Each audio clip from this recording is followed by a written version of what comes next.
Okay. Uh, so this is Marty White, February 3rd, 2023. We're interviewing. The theme of the talk is how you ended up on whatever path you ended up on after college and what might have led up to that. So start with any background that is relevant to that, starting at any point in your life. One thing I would like to start out with was when I was in high school. My sophomore summer, I went to a dude ranch, and I was chubby, and I lost all this weight, came back, and athletically and with girls became very popular, and it was like wow. But I played football, I played hockey for a junior A team, and that is what I cared about. My sister had straight A's, went to prep school. I chose not to, and I was a C plus, B minus Q in high school. My senior year in high school, and this is important, I take my SATs. Was this a public school in New Yes, Jersey? correct. Public high school, about 900 kids. High-powered public school, or Yes and no. There were a lot of kids that were very bright, and a lot of kids that weren't very bright. I wouldn't compare it to Hanover. I would not. And my guidance counselor, who I never met before, calls me into her room and goes, "Where have you been?" wait, you said about the SATs. Yeah, Oh, this okay, is okay, SATs. Okay. And I said, "What do you mean?" And she goes, "Out of the whole senior class, you have the sixth best score, and you have a C plus Q." And I said to her, my dad had already passed away, so he was gone. And I said to her, "Where have you been?" And that's when I realized, all right, I've got a good mind, and I've kind of slouched through high school. And so I ended up going to what was then considered a mediocre college, New England College. But it was a small school, which is what I needed. Where is that? It's in Henniker, New Hampshire. Very small school. And high school, a lot of good memories, some hard memories because my dad died when I was a sophomore. Big changes in the finances of the family. At that time, I was selfish. I didn't care. I just wanted to have fun. And then I went to college. And my sophomore spring semester, I couldn't sleep at night. And I was worried, what am I learning? What am I going to do? What am I going to be? I was up all night. How'd you pick New England College? Through a family friend, their son went there, and I really wanted to play hockey. I don't think I was good enough to play D1, and I knew I could make their hockey team. And at that point in my life, that's all I wanted to do, was play hockey. I ended up playing lacrosse, too. Kind of ended up there by accident. I looked at AIC, which was in Springfield, and it's not in a good part of town. I looked at Elmira, and mostly smaller, not top tier schools. And because of my Q, that was my path. And I said, okay. But more importantly, late sophomore year, I was like, oh my God, I need to start achieving academically. I really do. And I'm like, okay. Was your sister older than you? Yes. And you were hearing how she was doing? She got accepted to Brown, Middlebury, Princeton, and went to McGill because my dad passed and the tuition was much cheaper in Canada. So that's where she went. So I ended up at New England College. My first year, didn't really like it. Ended up loving it. Small atmosphere, small classes, attention, and I ended up competing with Dartmouth students for an internship at the state legislature. And I got it. This is after college? No. Or during? During college. My senior year, I didn't take a course. I got rid of all my credits. My junior year, I killed it. I was like, okay, I need to learn. Because before you know it, I'm out of college. What am I going to do? And I still, at that point, didn't know what I wanted to do. But I knew that I needed to start achieving academically to get to where I need to be eventually.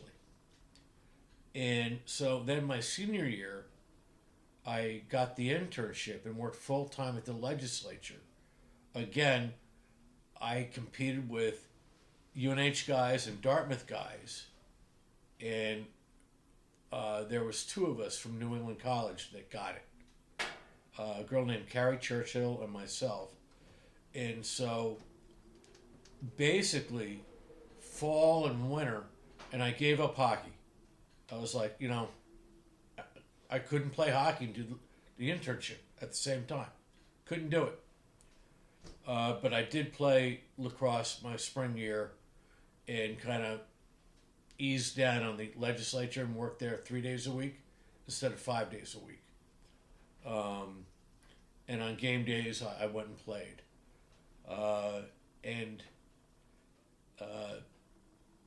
I thought, I've got it made. I've got a great resume now.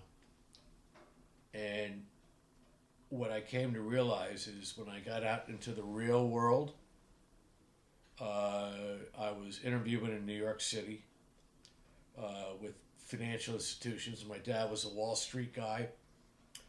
And I realized that it's a brutal place. Meaning what? They didn't care who I was or where I came from. Unfortunately, the college I went to, New England College, was not an eye grabber on my resume. My mom got me an interview through my father's connections, my late father. And where? It was at the time Kidder Peabody, which is an old firm that's no longer there. And I go into Manhattan, and here's one thing I want to share that I learned from this. The guy I interviewed with was mean to me. If I can use he basically told me, who the fuck are you? What the fuck do you think you're doing here? And why the fuck do you think you belong on Wall Street? He talked to you like that? Yes. He tore me down. I ended up with tears in my eyes, taking the train home back to Red Bank, Rumson, New Jersey. And I said to myself, if I'm ever in a position to interview a young man or woman, even if I don't think they're qualified, I would never do that to someone. Ever. Again. It stuck in my mind. There's no reason to do that to a young person that just wants to get a job. Now, I'll go this way. I got my first job in Manhattan at Manufacturers Hanover Trust. And it's late in the day. And he says, so where does the passion come from for you wanting to be a banker? And I said, honestly? And he goes, yes. I said, well, to be honest with you, if I could, I'd play pro hockey. And then in the offseason, I'd be a pro tennis player. And he looked at me. I said, but the reality is, I'm not good enough to do either. So I need a job. That's why I'm here. I need a job. And he looked at me and goes, that's the most honest answer I've heard all day. And I got the job. I got the job. And that started my career. CIT was who I was purchased by Manufacturers Handles of Trust, and I didn't want to be a traditional banker. And CIT was big into financing heavy construction equipment and things like that. And I got in with that, and that's what I've done for my whole life since then. How did you know that's where you? How did you decide that coming out of college to go into that line of that kind of career? Because there was, I've always been a very kind of independent person. I don't like to be told what to do. And they were like, we're going to give you a company car and go to these construction equipment dealers, solicit business. We have relationships already in place. And I just stayed in that genre my whole life. I got into the garbage end of it, refuse, in the late 80s. And that's where I really started making a lot of money, because a lot of the banks didn't want to deal with these garbage guys, and it was a very profitable business. And we were one of the few lenders that like went in all in. Like, okay, we're not afraid of this industry. We're not afraid of the so-called alleged mob ties. And I've been doing it my whole life. And when I deal with guys like this, you know, these mostly Italian garbage guys, you know where you stand right away. You just do. And it was, so that's, and I was never managed. They were like, just go find business, Marty, bring it in, and we'll pay you. So that's what I did. And it allowed me to ski and play hockey and do things I'd like to do on the side. So that's part of it. Okay, so when you were in college, how did you know what was out there after college, and how did you decide what to go after? Like, what'd you major in? I majored in political science and economics. And truth be known, when I graduated, I had no idea what I really, truly wanted to do. I just knew that I needed to get a job. My mom was a tough Irish lady, and she said, you got 3 months to live at home, and then you're on your own. Which motivated me in a certain way. So I got a job working construction and delivering pizza at night. And living at home? For 3 months, and then I got a place because she kicked me out. She's like, it's time, you're grown up. And I was interviewing in New York, and it was a tough time. And I would tell any young person that your first year out of college is going to be a challenge. Especially if you have a liberal arts degree. You know, it's not definitive. It's not like you have an engineering degree, or, you know, you studied medicine or law. You are like, okay, what am I going to do? And it weighs on you. It weighed on me. What made you want to do more than just construction and pizza delivery? I wanted to make money, and move on and grow as an adult. And I honestly believe just because you graduate from college, you're not necessarily grown up yet. I know a lot of people where they hit 30 or early 30s where they're finally grown-ups.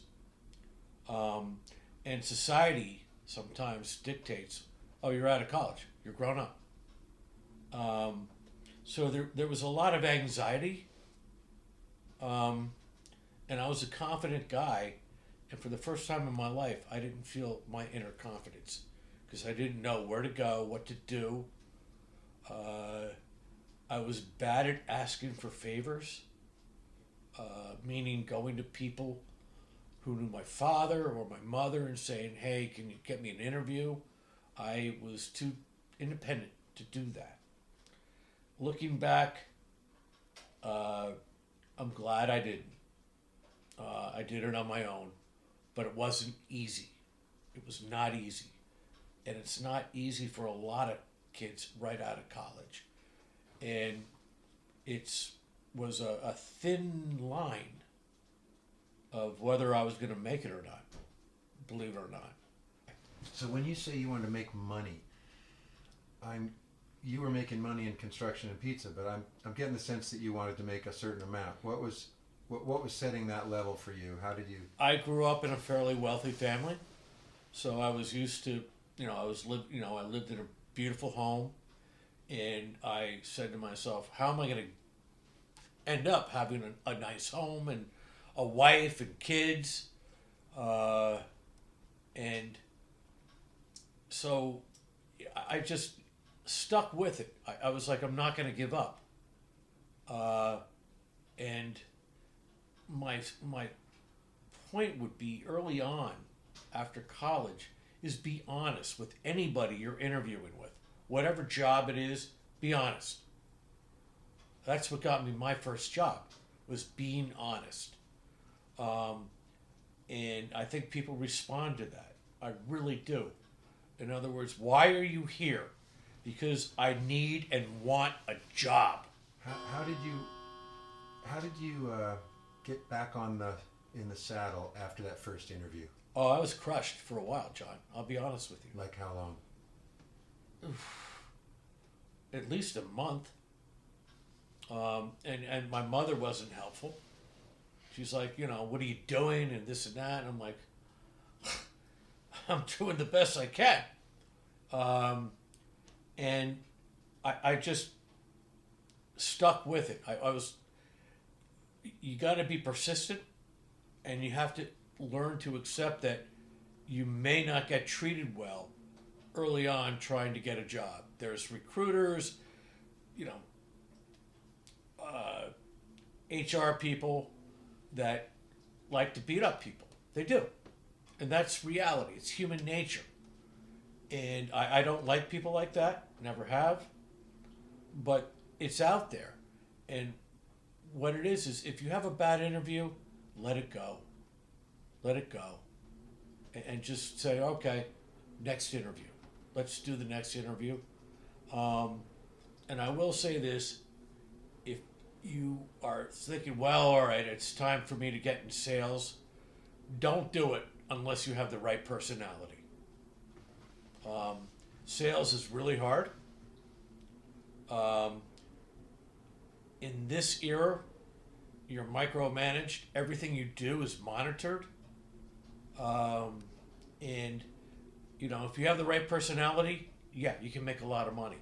But if you don't have a sales personality, stay away from it. Stay away from it. When you say sales, do you mean any particular field, or are you talking about just sales in general for the whole world? That's a good question. If you are if there's a certain area that you're really educated in, let's just say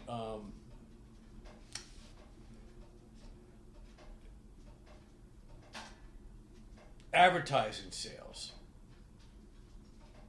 I don't know, if you have a creative mind and you want to start in advertising sales and get into actually doing copyright and writing, that is a good way to start. If you are have a really good knowledge of a certain specific area that you know what you're selling, go for it. But if you're just generic, in other words, I get phone calls from salesmen all the time trying to sell me this, that, and the other thing, and it's on the phone. And I go, is this why you went to college? To make a million phone calls? And they hang up on me. And I feel sorry for them because it's a horrible way to, and they tell you, oh, well, so sales is only for certain people. And if you don't think you're going to be good at sales, stay away from it. Figure out something else. And again, I mentioned this before, if you have an engineering degree or a medical degree or a law degree, that's different. You know what you're going to do, and so that's the path you take. With liberal arts guys and girls, women, it's a challenge. It is. But again, I'm going to repeat myself. When you interview for whatever job, just be honest. Just be honest and don't be afraid. And if it doesn't go well, just put it, behind the headlights. Okay, how about once you got the first job, you had a job in construction, but we'll call this a white collar job? No. What do you want to call it? Your first job in I was New a York? laborer. No, but what do you want to call the job that you got after your interview? Oh, your first white collar job? Or yeah, banking? banking. Banking. Yeah. Okay. How would you describe your career path in that field once you got in there? What kind of choices did you have to make? You sort of described a little bit about how you went to trash removal, but I started out training to be providing financing in the construction industry, which I liked because it was kind of a more visceral type of thing, not selling bonds or selling equities. Did they give that to you because of your construction work? I think there was a small part of that. And I was familiar with, the heavy equipment and things like that.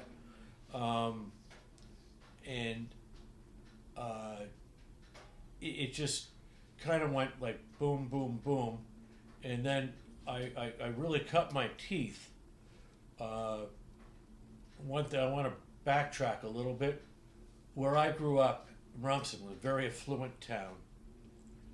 It's where I grew up. Many good memories. But I said, I can't live here. I want to move to Boston and live in Boston. And I decided to leave. And I got when was this? Probably 1983. When was this relative to your getting the new job? Banking job. I was already working in New York City and spending my weekends down in Rumson and Seabright.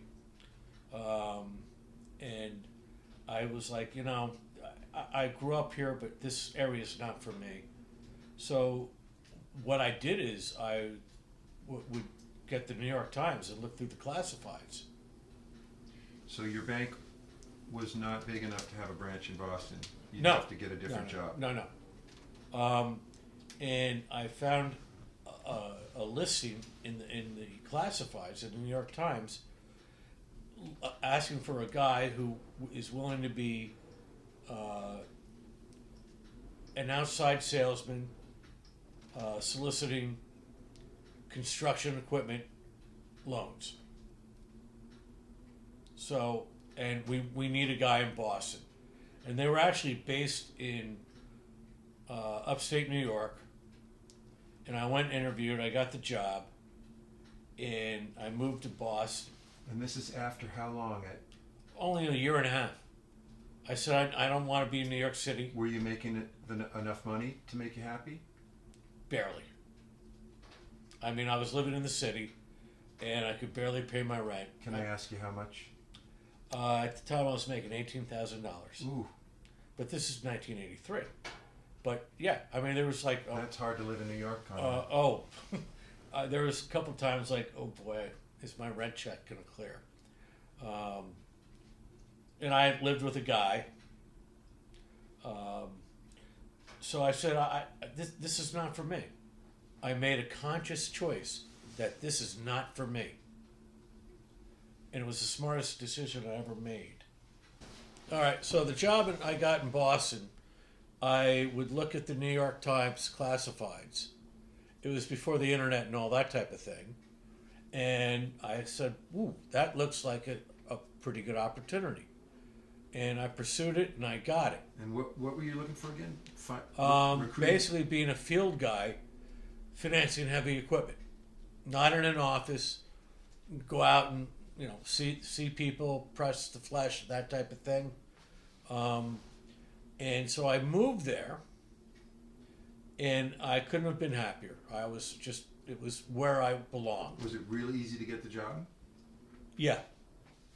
I had been working for CIT in Manhattan, and it was a much smaller company, owned by Cal Palitz, who was a Dartmouth alumni, by the way. Did you get the job because of your interviewing skills, or because of your work experience, or because you had connections? Both. Was there any lucky break? No connections. Got it because of my year and a half of experience, my willingness to move to Boston, and they also said, Marty, we've hired 2 guys who have failed in that market, but we know that there's a market there. And I said, well, that doesn't scare me. I want to be in Boston. And so my kind of home run, which really put me on where I started really doing well, was back then Mitsubishi made these excavators. And they were essentially Caterpillar excavators, but they were made in Japan, but they were everything as good as a Caterpillar excavator and much more or less inexpensive. Cat machine, a 325 back then was probably $350,000, and a Mitsubishi was $250,000, $100,000 cheaper. But the finance companies were afraid of the collateral, meaning we don't know the resale value. It's Mitsubishi, it's a Japanese thing. Caterpillar has the market, and so there was a dealer just in Framingham, just west of Boston. And I showed up there a couple of times, and the guy said, okay, I'm going to give you a shot. I got 2 guys wanting to buy 2 machines. I get it done, and all of a sudden, I was the guy. And I had my first big account.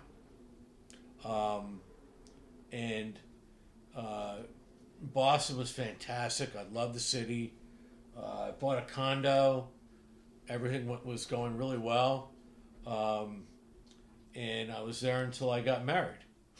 So this is really important. You made a deal that kind of transitioned you to earning a lot more money. Yes. Being a lot more successful. I found an account that took me to the next level. So what were the key what were the key moments of how you made that deal happen? What was your ability and your talent that came through? 1, I showed up. 2, I said, look, any opportunity you give me, I'm going to go see the client personally. I'm going to go there. And initially, the credit people were like, well, we're going to want a heavy down payment down. And I did some research. I said, these machines are basically the same machine as a Caterpillar. I mean, they're the same. They're just because it's a mission. So it took off, and luckily for me, the first 2 or 3 deals I did, they paid as agreed. And it would have been a disaster if they were like, these are bad credits, they're not paying us on time. So it just built on each other.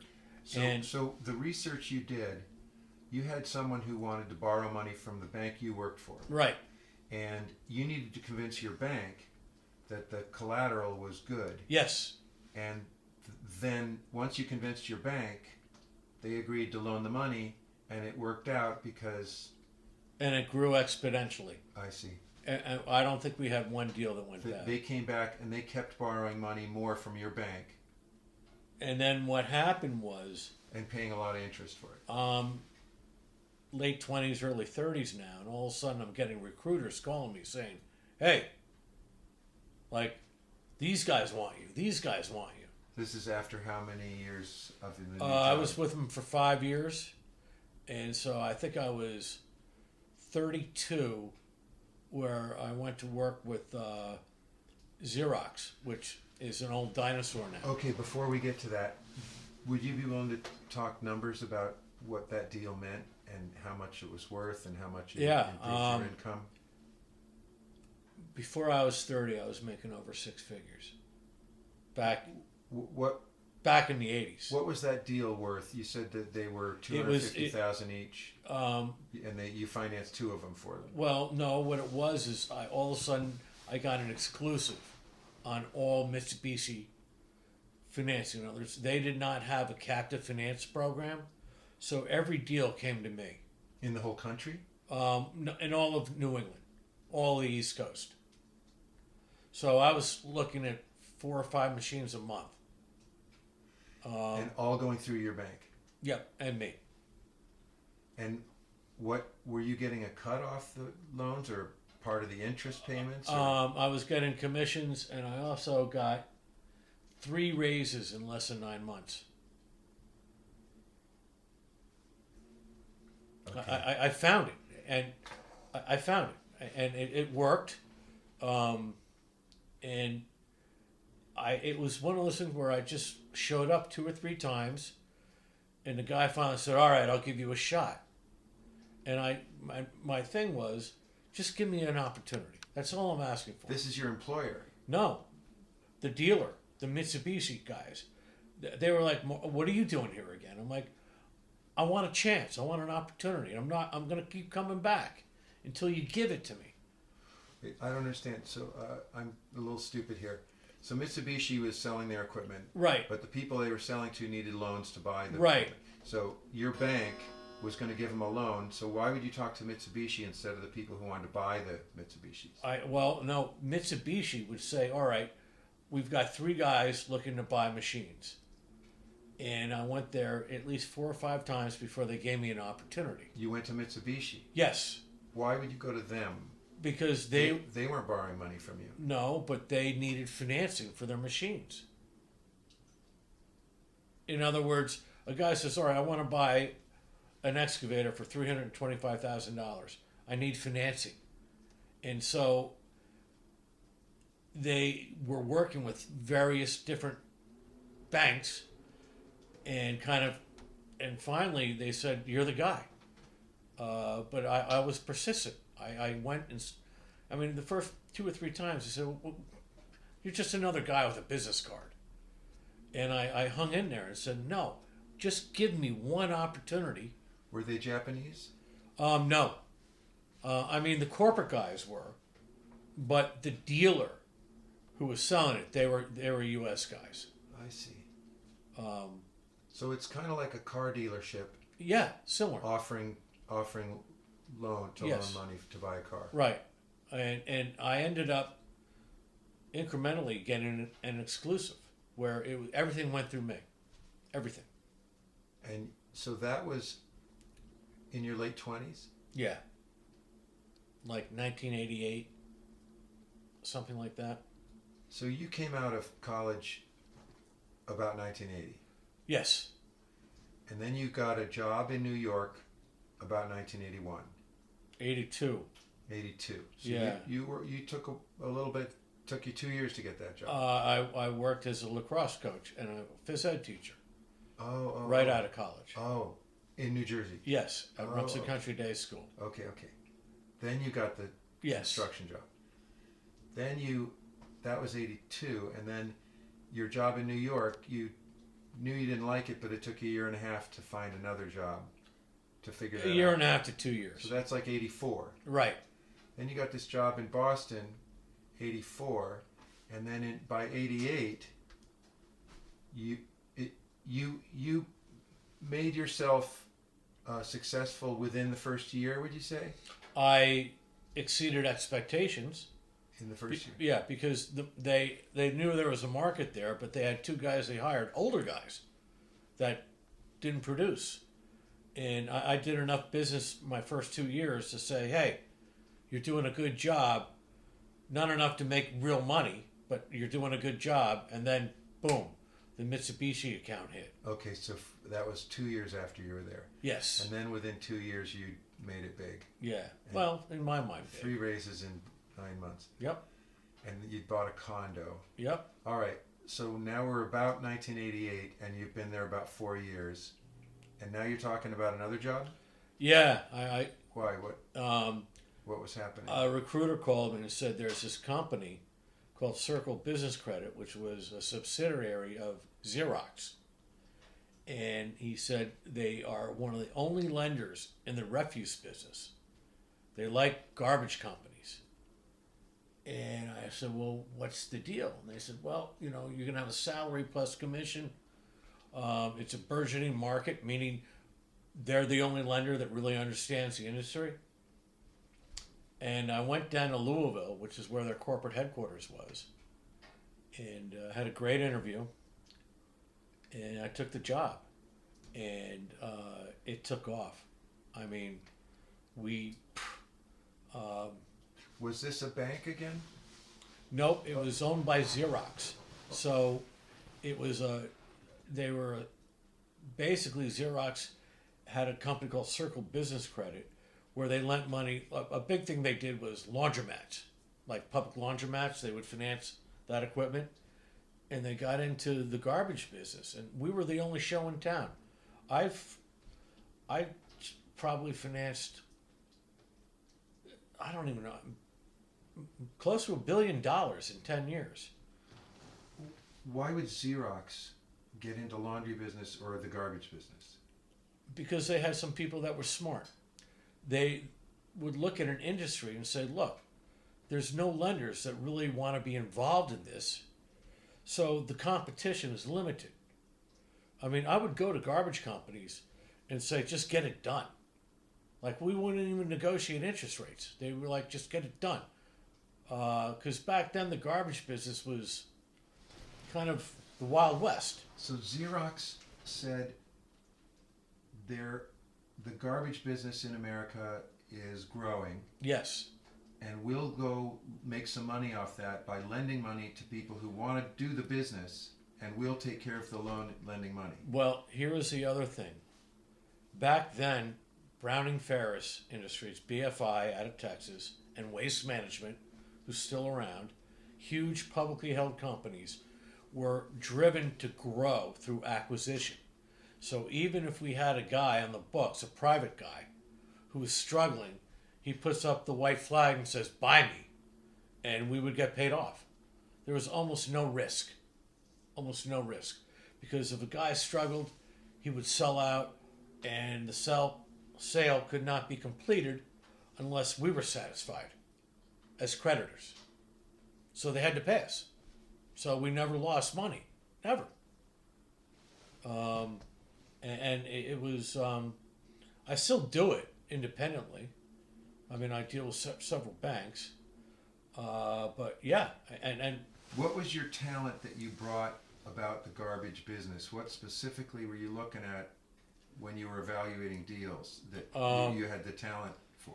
I was always growing up, I played football, hockey, lacrosse, considered myself a tough guy. And in the garbage business, I kind of put on that persona. Like, I literally would sometimes have a guy say, go fuck yourself. And I'm like, oh, all right, well, guess what? I'm pulling the deal off the table. See you later. So it was a rough and tumble business, You're telling me John. it's kind of a rough business because yes. people there's not a lot of glamour in that. No. But set the scene a little, give me a little better picture of what you were trying to, what kind of deals were you trying to make, and how did... We would not be afraid of what we call exposure, meaning if a guy got a contract, a big contract, and needed $1 million for equipment to fulfill that contract, looking at the financials, you would say, it's not going to work, and we would be like, no, he's got the contract, it's going to make money, we're going to lend him the money. And we would do it at a premium, meaning much higher rates than banks. Can you run some sample numbers by me, just to give an example? $1 million for trucks and squishing equipment, maybe, or and containers. containers? Yeah, And what kind of terms? If you loan them $1 million, what do they 3 to 5 years, and usually it was double-digit interest rates. 10% plus. Yes, meaning our dealings were totally legitimate. So, to make it sound really simple, your skill in the bank in Boston, the Boston Bank, was evaluating the heavy equipment and saying it's good collateral, it's okay to lend them money. What was similar, or what were your skills and knowledge in the Xerox job? And were you in Louisville? You moved to Louisville? No, I was up in New England. Okay. One of the reasons banks and finance companies, in other words, they're not banks, and I was more involved in the finance companies than banks at this point, okay, is we look at a deal and say, will they pay us? All right? Unlike bankers who look at the financials, all right, how much equity do they have in the company? What's their ratios? In other words, in the garbage business, it was 8 to 1, meaning capitalization towards equity. In other words, they would be 8 over equity, meaning they're highly leveraged. All right, because the equipment is expensive. And we understood that, and we were the first. We were pioneers. We were the first guys that really dove into it, and we weren't afraid to say, okay, we started out where you were doing $3 million, now you're doing $12 million because we lent you all the money. And again, if things got hairy, BFI or Waste would buy them out, and we'd get paid off. So we had a parachute, a safety net, always. You'd get paid off because it was written into the terms? Yes. Or it was just... Yeah. In other words, let's say a guy said, all right, I'm going to sell it to BFI. We would say, okay, here's what we need, plus our prepayment penalty, a premium. And we'd get the premiums. So it was kind of the perfect arena for me with my personality. Did you like crunching numbers too? Did you go home and make spreadsheets? I had to, but what I really liked doing was going out and finding business and bringing it in and making money. And back then, I wasn't managed. They were like, Marty, just do your thing. Were you in charge? So they were relying on you to assess the capital that gave you the 8 to 1 capital? Yeah. I mean, and we would also look at the financials and say, okay, all right, the guy's doing $8 million a year in annual revenues. His bottom line is he's worth about $350,000. If you take all the assets and liabilities and what do you have left, that's your equity. But he's got 3 really good contracts, and we're going to lend him the money. And banks would look at those things and go, are you crazy? You'd make that call. Yeah. You'd read the financial statement. Yeah. So you had an ability to do that. We would do write-ups. In other words, why does the guy need to borrow? Why is this guy buying all this equipment? All right. Why? Okay, he's got 3 contracts. Here are the contracts. We would do a cash flow analysis on the contracts. Say, okay, he's going to make money, and okay, he's highly leveraged, but all these companies are, because it's such a capital-intensive industry. Meaning, the trucks are expensive, the equipment's expensive, and if you're going to move forward, you got to borrow money. And so we were the pioneers of that industry. Would you say you had a gift for writing? Yeah. I learned how to write when I was an intern at the legislature. I wrote things, if a bill came in, I would do a historical analysis, in other words, similar bills, the intent of the bill in like a 1-page synopsis, what the bill really is trying to accomplish. All right, without going through all the law, and then should it ought to pass, and history, like similar bills, and there would be 3 to 4 pages. And that's what I did at the legislature. And you have a gift for numbers too. You don't really like them. No, but you like writing more than looking at. it's a necessary evil, John. Was your SAT verbal higher than your math? Yes. Oh, It was. that's unusual. No. I when you turn around, I'll tell you a funny story about real quick. Okay, you're on. All right. Talked about a lot of things. In summary, I would say, first of all, the first year out of college, or even the first 2 years out of college, hang in there. Try and figure out what you want to do. And once you find it, put all your energy into it. And don't be afraid and don't get intimidated and be patient. Figure out what you want to do and what's right. And you might have a couple of jobs where it's not right. But hang in there for a while and move on. As you get older, look for the right opportunity where you can move forward and ahead. And I tell people this too when you're interviewing: wear the right clothes. Wear shoes that have laces on them. Johnson & Murphy's a good start. A blue blazer or a gray suit. Your college days are over, so don't be cool, be smart. And I used to tell my interns that all the time. The other thing, too, is rely on your family for guidance and support. And if you get knocked down, get up. Just get up, because you're going to get knocked down a few times, unless you're incredibly privileged. Rambling all types of things, but I came from a family that had nothing to do with my career. I earned it myself. I found it myself. There was ups and downs and struggles, but I stayed with it, and I've been lucky enough to live my life on my own terms. And I feel very privileged about that. So good luck, and thank you.